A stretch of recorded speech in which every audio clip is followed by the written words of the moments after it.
జై శ్రీమన్నారాయణ. శ్రీమతే రామానుజాయ నమః. నేటి మంచి మాట.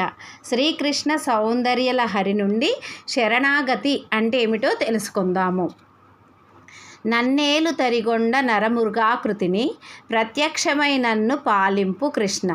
పాపకర్మములు తప్పక చేసి చేసి బహుజన్మములనెత్తి బడలితి కృష్ణ. ఈ జన్మమందైన నేను నీ మాయ గడిచెదనన్న శక్యమ్ము కాదు కృష్ణ. హరి నీ పాదాంబుజమును నావనిచ్చి మాయాబ్ది దాటించి మనుపవే కృష్ణ. శుద్ధ భక్తి క్రమంగా అభివృద్ధి చెందాలంటే శరణాగతి చాలా ప్రధానము.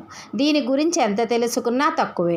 ఒకప్పుడు రమణ మహర్షి వద్దకు ఒక ఆవిడ వచ్చి ఇలా అడిగింది. కొందరు సగం సగం శాస్త్రాలు విని మాట్లాడుతూ ఉంటారు. అలా చెయ్యకూడదు. ఏ విషయాన్నైనా బాగా అధ్యయనం అన్నా చెయ్యాలి, లేదా సాధన అన్నా చెయ్యాలి. ఈ రెండూ చెయ్యకుండా ప్రశ్నలు వేసుకుంటూ ఉంటే ప్రశ్నల పురుగు అవుతారు, కానీ ఏమి లాభం ఉండదు.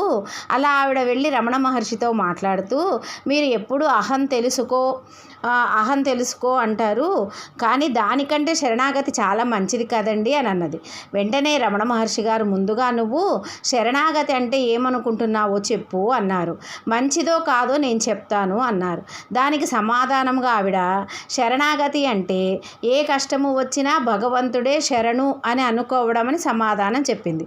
అప్పుడు రమణ మహర్షి గారు, శరణాగతి అంటే అది కాదమ్మా, నాకు కష్టము సుఖము ఇవి ఏమీ తెలియవు స్వామి అనే స్థితికి చేరుకోవడమే. భగవంతుడు తప్ప అన్యము పట్టని స్థితికి శరణాగతి అని పేరు అంటారు. అద్భుతమైన విషయం చెప్పారు. ఆ శరణాగతి ఈ శుద్ధమైనటువంటి జ్ఞానానికి ఏమీ భేదము లేదని రమణుల వారు చెప్పినటువంటి మాటను కూడా ప్రమాణంగా తీసుకోవాలి. అందుకే అరుణాచలేశ్వర ఆలయంలో నాయనార్ విగ్రహాల ముందు నిల్చొని రమణుల వారు ఆనందాశ్రవులు రాల్చేవారట. ఏమిటయ్యా బాబు అంటే, ఈ భక్తుల యొక్క భక్తిలో శతాంశము నాకు ఉన్న ఎంత బాగుంటుంది కదా అన్నారట. ఎంత గొప్పది మాట. అందుకే జ్ఞానిలా కనబడే భక్తుడు రమణుడు, మహర్షిలా భక్తుడిలా కనబడే జ్ఞాని రామకృష్ణ పరమహంస గారని చెప్తారు. పరమహంస దగ్గర ఇద్దరు శిష్యులు ఉన్నారు. ఆ ఇద్దరు కూడా కత్తులే. ఒకరు వివేకానంద, ఒకరు బ్రహ్మానంద సరస్వతి గారు. వివేకానంద వేదాంత ధ్యాని, మహాభక్తుడు, అందులో సందేహమే లేదు.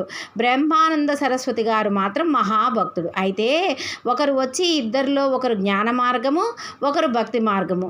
మీరు ఈ భక్తి మార్గము జ్ఞాన మార్గము రెండూ చూశారు కదా, ఈ ఇద్దరిలో ఎవరు తరిస్తారు అని అడిగారు. దానికి రామకృష్ణ పరమహంసల వారు గొప్పగా ఉదాహరణ చెప్పారు. ఇద్దరిని 2 గొలుసులతో బంధించారు.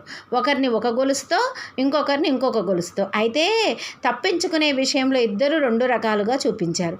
ఒక ఆయన తన బలాన్ని పెంచి ఆ గొలుసుని తెంచి వేసుకొని బయటపడ్డాడు.